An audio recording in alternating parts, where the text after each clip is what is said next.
नमस्कार मैत्रिणींनो, आरतीज किचनमध्ये आपल्या सगळ्यांचं स्वागत आहे. आज आपल्याला सोपी अशी पनीरची भाजी मी तुम्हाला शिकवणार आहे.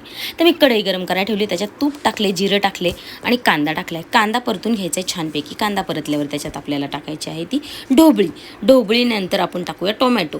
आता हे छान परतून घ्या. त्याच्यामध्ये मस्त आलं लसूण पेस्ट टाका. आलं लसूण पेस्ट टाकून झाल्यानंतर आपण त्याच्यामध्ये मीठ टाकूया आणि हे मिश्रण छानपैकी परतून घेऊया. 1 मिनिटभर परतून झाल्यानंतर मसाले टाकायचे आहेत. मग हळद, लाल तिखट, धने पावडर, जिरे पावडर, तुम्ही गरम मसाला तुम्हाला काय हवे ते किचन किंग मसालासुद्धा तुम्ही याच्यात टाकू शकता. थोडंसं गरम पाणी टाकून तो मसाला परतून घेऊया. त्याच्यानंतर आपल्याला पनीर टाकायचं आहे. पनीरला बिलकुल जास्त शिजवायचे नाही आहे. 2 ते 3 मिनटं झाकण टाकून ठेवून तुम्ही शिजू शकता किंवा मी पाणी टाकलेलं आहे ह्याच्यात.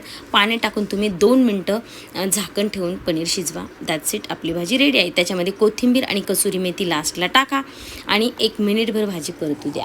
तुम्हाला जर रेसिपी आवडली तर लाईक, शेअर, सबस्क्राईब करा. धन्यवाद.